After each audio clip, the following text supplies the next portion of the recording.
All right, boys and girls, welcome back to the boys and girls. Welcome back to the Chain Gang podcast. This is obviously not our typical episodes, but because of all of our busy schedules, we are forced to either film Thursday night or Friday afternoon. So the last couple of weeks, we've been missing out on those Thursday night games that have been so entertaining. We just haven't had the chance to go over them. Unfortunately, I didn't think of this last week because last week would have been a great week to start this. As you know, the Packers Cardinals played. It's a very good game, gets very good teams. But this week, we got the Jets and the Colts. And I just kind of want to talk about you guys, just kind of a little short preview of the game, kind of giving, everybody the scope or just like the thinking of what each team needs to do in order to win the game. And, kind of just what's behind it, just kind of getting into it a little. Kind of, guys, the first thing I wanted to kind of go over with you real quick is the Jets are coming off a big upset win against the Bengals. After I called them a wild card contender, they lose to the Jets the next week. It's like Joe Burrow just fucking hates me and hates this podcast and just wants me to sound like a fucking idiot by losing. So I don't know what happened. I honestly, Mike White just went off in his first game ever. Mike White is the new GOAT. He's the new Peyton Manning. But the Bengals aren't a bad defense, though. Mike White, I hope, is going to be the new starting quarterback. If he keeps playing like this, they have to.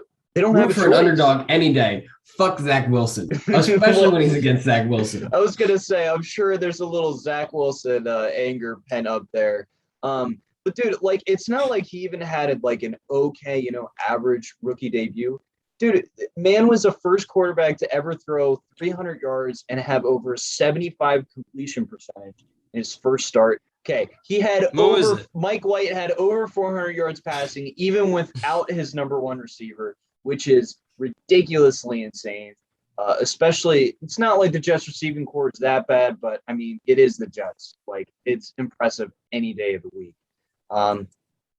So Mike White came through, and I think the big question everyone's going to ask is, can he keep it up and come through again tonight? All right, well, obviously, there's some key injuries for both teams here.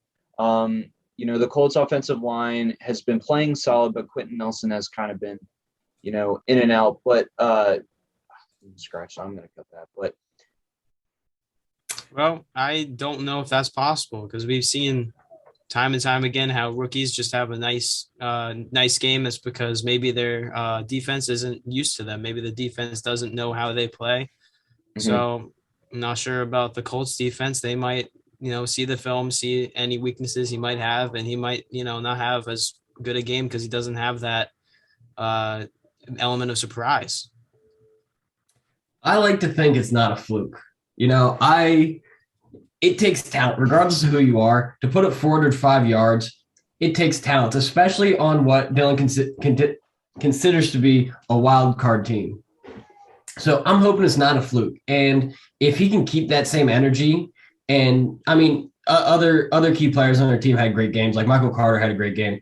If they can keep that kind of effort up, then they definitely have a chance this week. Yeah, and I like to believe that I'm a believer in the underdog. As Justin said last week, I tend to jump the ship when it comes to certain things, like Derek Carr, like the Bengals. I'm still got my eye on the Bengals, but I did jump ship maybe a little bit on Danny Dimes. But this is one ship that I'm not jumping onto because I do not see Mike White being able to put up consistently. Obviously, he's not going to put up numbers like this. But I don't think he's even going to be able to put up consistently okay numbers. I just don't see it happening. Obviously, got to give it to him. Played a great game against the Bengals. It took a lot. It must have taken a lot for him, to step into that position. And especially, at home debuting, that can be a little tougher because, maybe, there's a little more pressure on you. But, he came through, but I don't see it happening, in the future. The Jets have a pretty tough schedule coming up. And, it was at home. So that does give some effect, I think, to his play. And, tonight the Jets are on the road. So I don't think Mike White is at least going to play well this week.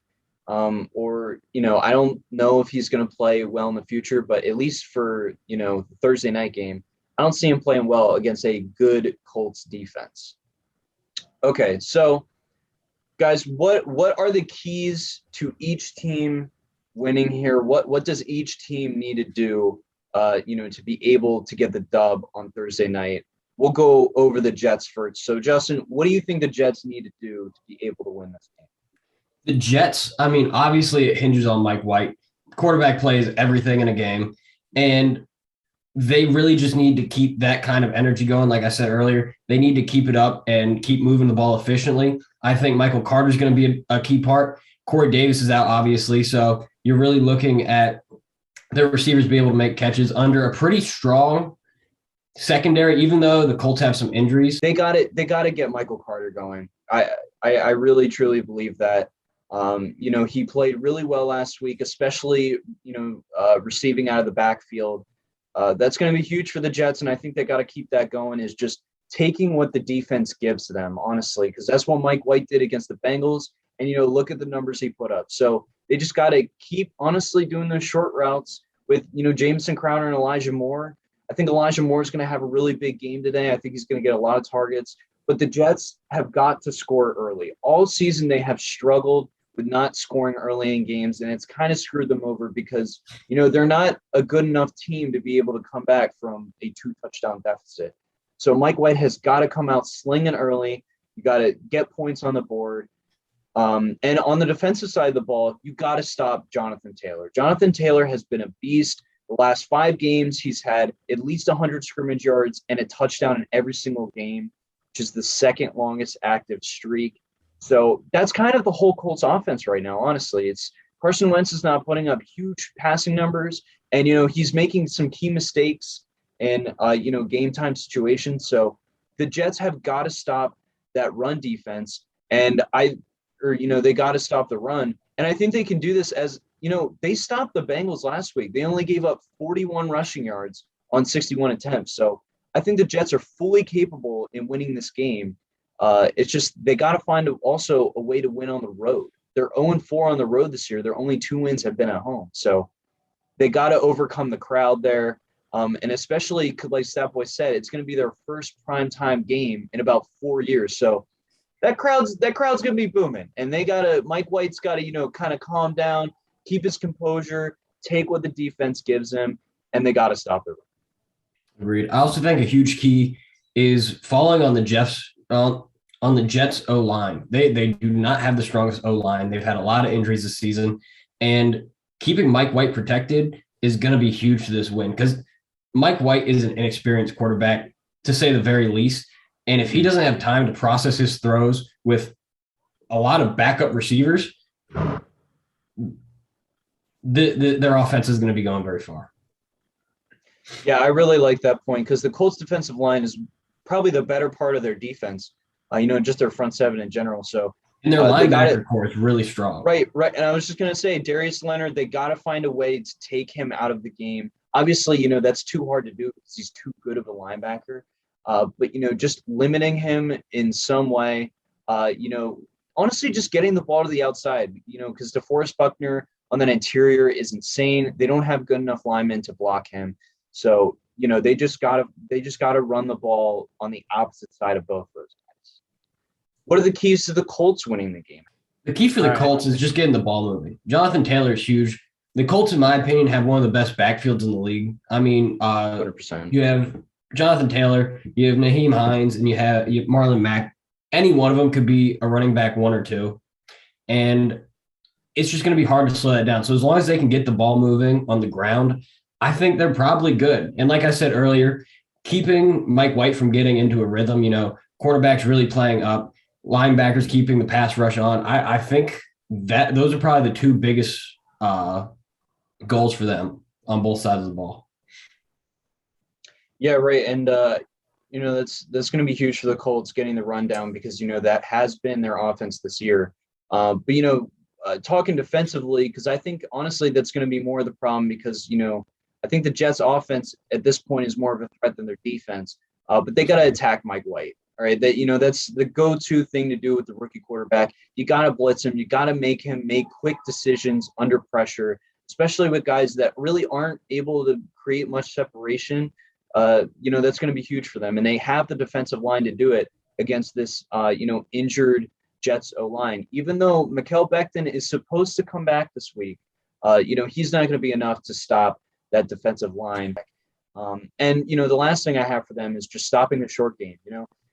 They can't, be given the Jets, 5-6 yard passes every time because, that adds up. And I think stopping Michael Carter out of the backfield will be huge. As last week, he did have 14 targets and 9 catches. So, if you stop, that part of their offense, that really limits them, in general. So I think the Colts here just got to attack Mike White and, really make him throw deep, make him, make that tough decision, make their receivers make a play. Obviously, with every game, Stat Boy, he's got to start off, with the injuries. And Stat Boy has an important, or not an important, but an interesting fact that you might not know about the Colts. So Stat Boy, take it away. Yep. You guys know when the last time the Colts hosted a primetime game? Hasn't been since December 14th, 2017. Holy shit. Almost 4 long years. That's insane. Ooh.